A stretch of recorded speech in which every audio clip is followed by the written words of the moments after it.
keberane muggulu jukira muggulu wabeera amakubo abiri Keyena n'eggulu era bwe kagenda otuuka amakagenda oba gwe Gabbi olwategezani ga Budyeri abikola ku nsi n'abikola muggulu zikiza agooyago njagala kwogerako naawe jukira buseekuli butambula mu bibinja batambula bana bataano kyembadde mbuuza yenyabo Shera Gasumba omulabire eno muggulu akosa mannya ki ate Sise sinaba mulabako Ana sinaba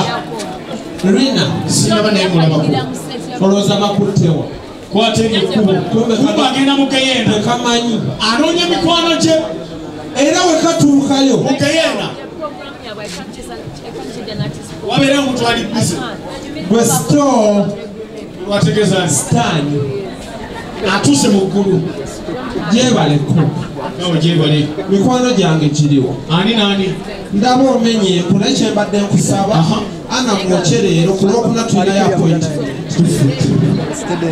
wulira abagenda otegeka pulimiya mu ggulu wulira lengera abagenda otegeka ebivulu mu ggulu bannange mwe bali kuweerezera twasindisa omusasi waffe ali mu kibuga ggulu wali omuyimbi ategese pulimiya omuli w'emyoyo omuyimbi bebekulu naye ali eyo munnange agenda kwogerako naye abategesi babadde bangi obadde John Black awamu abakulidde ye Bobi Wine abagenda otegeka mu ggulu obusasajja era bebekulu mu ggulu ali kuwa obucupa naye sibuno obwa soda bwa vinyo pozi n'omugaati gwa kati wulira omusasi wajja bannange ekikosa kyetambula mugira baposta wano tulabawo Apostle Bobi Wine abalibeera mu ggulu konsati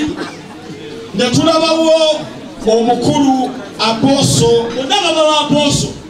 Robert Kayanja ku saidi ene tulaba Pastor Wilson Mugembe wansi agenda obawerekerako bamwise omukulu Levikson naye ekyenjawulo ekiriwo ekyennaku oba ekyenjawulo kyeno gye mulaba mu ggulu bagisazizaamu naseberako Bobi Wine ku nsi bagisazaamu ne mu ggulu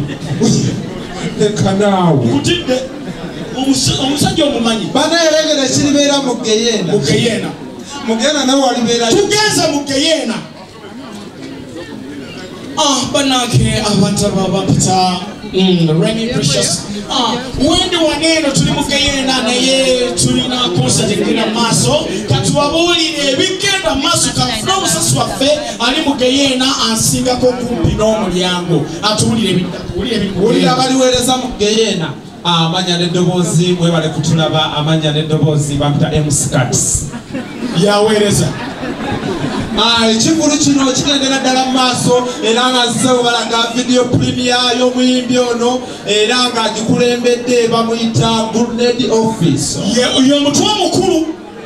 n'awerekerwako munne John Black emitwe emikulu mugiwulirize n'awerekerwako Vinka naye nga sinagenda mu maaso waliwo omukyala gwe nnengera wano atidde omuliro kamulage bane simanyi lwaki omukyala oyo tukuwulira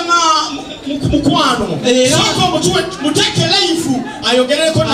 omukyala ono musooke mumanyi amanya ge kuba naye tumusanzeyo eno ng'atidde omuliro muteeke life mama gyebaleko kale namwe mwe gyebale ani ono nze bampita fulufika mwenga n'amatako munjo kyemagumbwamwe